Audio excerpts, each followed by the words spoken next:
সুপ্রিয় দর্শক মণ্ডলী, আসসালামু আলাইকুম। আপনাদের জন্য আরেকটি নতুন ভিডিও নিয়ে আসতে যাচ্ছি। এটি হচ্ছে, আপনারা হয়তো অনেকেই ইউটিউবে অনেকগুলো টিউটোরিয়াল দেখেন যে অ্যালোভেরা গাছগুলো আসলে কিভাবে লাগানো যায় বা কিভাবে লাগালে এই গাছগুলো থেকে সুন্দরভাবে আপনারা এগুলোর পাতা পাবেন।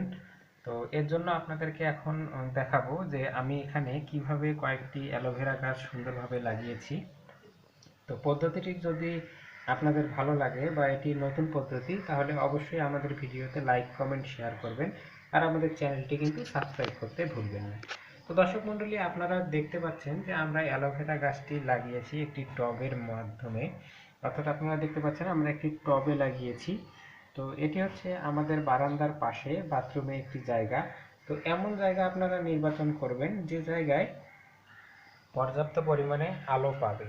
তো দর্শক মণ্ডলী, আপনারা দেখতে পাচ্ছেন আমাদের এখানে কি পরিমাণে আলো পাওয়া যাচ্ছে। তো এখানে আপনারা দেখতে পাচ্ছেন যে একটি টবের মধ্যে কিন্তু আমরা অ্যালোভেরা গাছ লাগিয়েছি।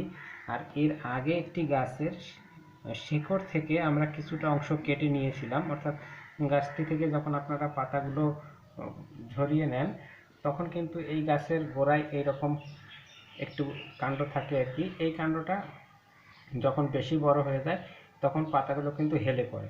তো সেই সময় আপনারা উপরের অংশটি কেটে নিয়ে পাশে আবার নতুন করে গাড়বেন, এবং যে গোড়ার অংশটি আছে এই অংশটিকে কেটে আপনারা এভাবে টবে লাগাতে পারেন। তো আপনারা দেখতে পাচ্ছেন আমাদের এখানে একটি কাটা অংশ থেকে কি সুন্দরভাবে দুটি কুশি বের হয়েছে।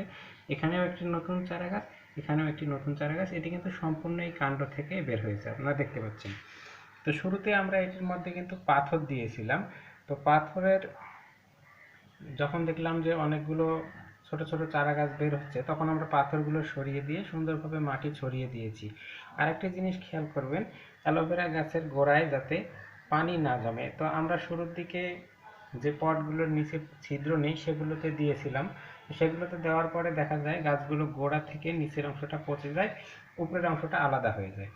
তো এর জন্য আমরা করলাম কি, শেষের দিকে অর্থাৎ এগুলো যে পটগুলোতে ড্রেনেজ হোল আছে সেগুলো কিন্তু আমরা ব্যবহার করলাম।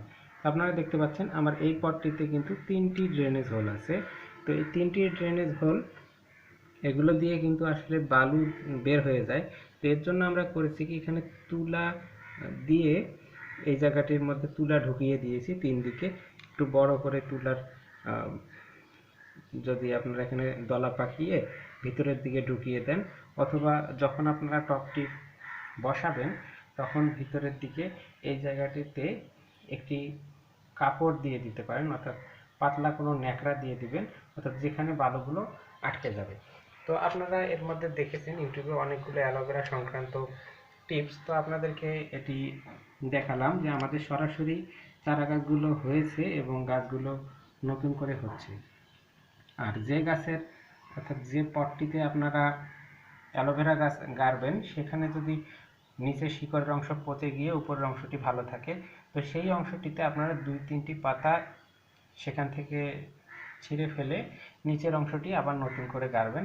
তো আপনারা দেখতে পাচ্ছেন আমাদের ওই গাছ দুটি গোড়া পচে গিয়েছিল, সেগুলো কিন্তু হয়েছে। আর এখানে সারাদিন প্রায় এই ধরনেরই আলো পায় আর কি। তো এছাড়াও আমাদের আরও একটি পট আছে, সেখানে কিভাবে রেখেছি, অর্থাৎ আপনারা এটি টেবিলে বা ঘরে কিভাবে লাগাবেন সেটিও কিন্তু দেখাবো। তো এর জন্য ভিডিওটি অবশ্যই শেষ পর্যন্ত দেখবেন এবং আমাদের সাথেই থাকবেন। তো দেখতে পারলেন এখানে 3টি ড্রেনেজ হোল, ড্রেনেজ হোলগুলোতে তুলা পাকিয়ে দেওয়া হয়েছে। এর ফলে যখন পানি উপরে দেওয়া হয়, ড্রেনেজ হোল দিয়ে বের হয়ে যায় এবং এর সঙ্গে কোনো বালু বের হয় না।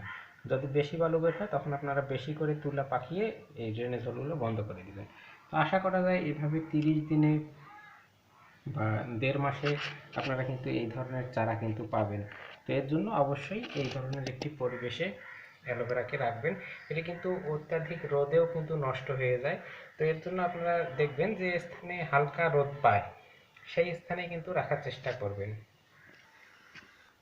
তো দর্শক মণ্ডলী, আপনারা দেখতে পাচ্ছেন আমাদের উপরের যে ছাউনির অংশ, এই অংশটিতে রোদ পড়ছে, অর্থাৎ এই দিক দিয়েই কিন্তু আলোটি আসছে।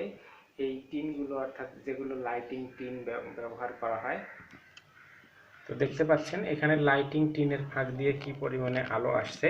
তো তো এই লাইটিং টিনগুলোর নিচে আপনারা রাখতে পারেন, যেগুলো ফাইবার টিন আছে আর কি। এই টিনগুলোর নিচে আপনারা রাখলে এখানে যে পরিমাণ রোদ আসে এতে অ্যালোভেরা গাছ সুন্দরভাবে সার্ভাইভ করতে পারে।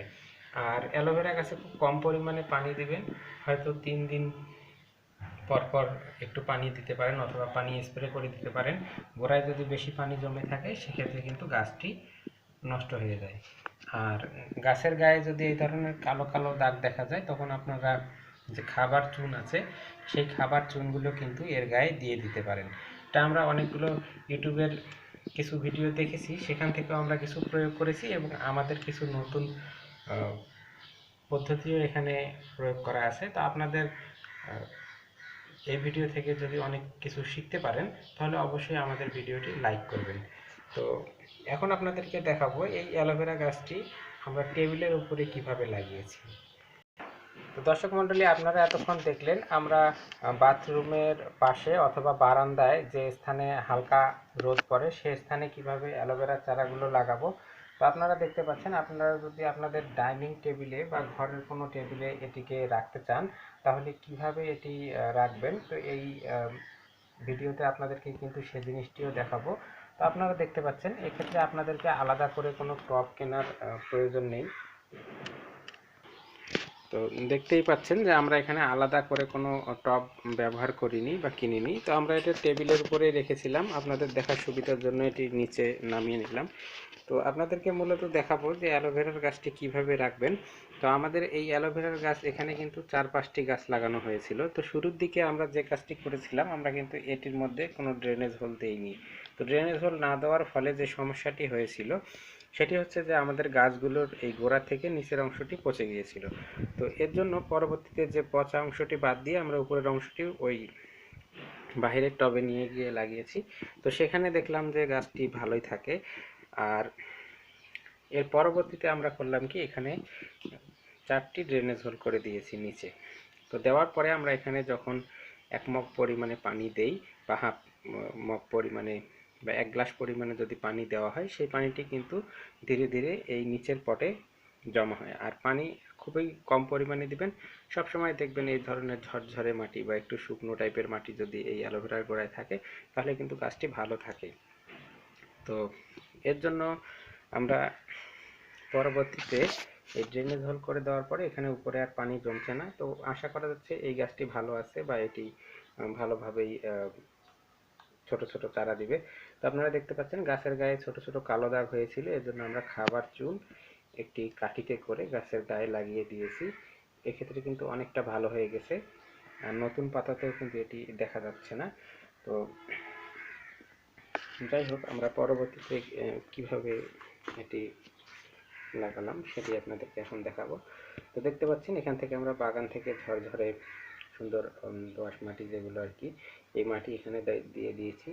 তো এটি দেওয়ার পরে আমরা এই পটটির উপরে কিন্তু এটি রেখেছি। আর এটি আপনারা দেখতে পাচ্ছেন পুরনো একটি চকলেটের বয়াম আর কি, এগুলো কিন্তু আপনারা ব্যবহার করতে পারেন।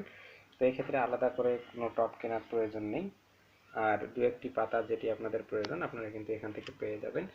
তো এর জন্য আমরা যেটি করেছি, আপনারা দেখতে পাচ্ছেন যে আমরা এই পটের মধ্যে দেখতে পাচ্ছেন এখানে সুন্দর পরিষ্কার ঝকঝকে পানি। তো গত দিনে এখানে কিন্তু অনেকগুলো বালু জমা হয়েছিল।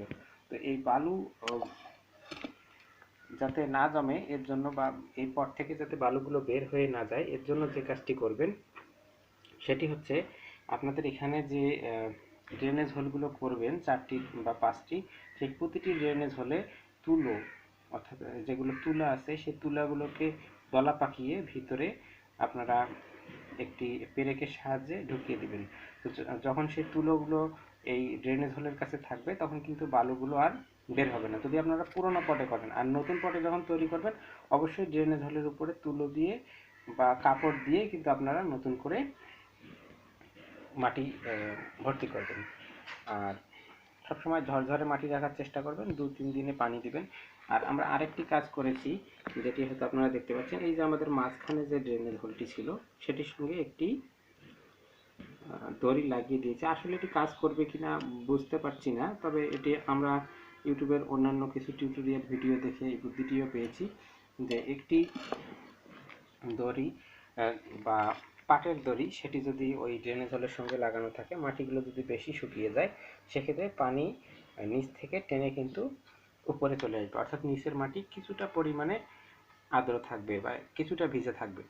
তো এই উদ্দেশ্যে আমরা মাঝখানে একটি পাটের দড়ি লাগিয়ে দিয়েছি। তো এটি কতটি কাজ করবে এটি আসলে কিছু সময় না গেলে বলা যাচ্ছে না। তো এইভাবেই কিন্তু আপনারা টেবিলের উপরে বা আপনাদের ঘরে কিন্তু অ্যালোভেরা লাগাতে পারেন। তো দেখতে পাচ্ছেন যে পাত্রে স্বচ্ছ পানি, আমরা যে পানিটি দিয়েছি সেটি এখানে চলে গেছে, আর এর গোড়াটা শুকনো ঝরঝরে, এখানে রুটসগুলো ভালো আছে। তো এইভাবেই কিন্তু আপনারা ঘরে অ্যালোভেরা লাগাতে পারেন, অথবা বারান্দায় সুন্দরভাবে অ্যালোভেরা লাগাতে পারেন। তো আমরা বেশ কিছুদিন পরেই আসলে ভিডিওটি তৈরি করলাম, প্রায় আমাদের 6 মাস যাবত এই অ্যালোভেরাগুলো ভালোভাবে যখন গ্রো করতে শুরু করলো, তখনই আসলে ভিডিওটি আপনাদের উদ্দেশ্যে করা, যাতে আপনারা এই ভিডিও থেকে একটি সুন্দর এক্সপেরিয়েন্স বা একটি সুন্দর কিছু জ্ঞান অর্জন করতে পারেন। তো আমাদের এই ভিডিওটি যদি ভালো লাগে তাহলে অবশ্যই লাইক, কমেন্ট এবং শেয়ার করবেন, আর আমাদের চ্যানেলটি কিন্তু সাবস্ক্রাইব করতে ভুলবেন না। আর এর আগে আমরা দেখেছি অ্যালোভেরার খাদ্য হিসেবে যে ডিমের খোসা আছে সেটিকে কিন্তু ভেঙে এই মাটির ভিতরে মিশিয়ে দেওয়া হয়েছে, এখানে গর্ত করে দেওয়া আছে। তো এটি আমরা মাঝে মাঝেই দিই। তো এইভাবেই দেখা যাক যে এগুলো পরবর্তীতে কতটা গ্রো করে। তো আমাদের সঙ্গে থাকার জন্য, আমাদের ভিডিও দেখার জন্য আপনাদেরকে অসংখ্য ধন্যবাদ।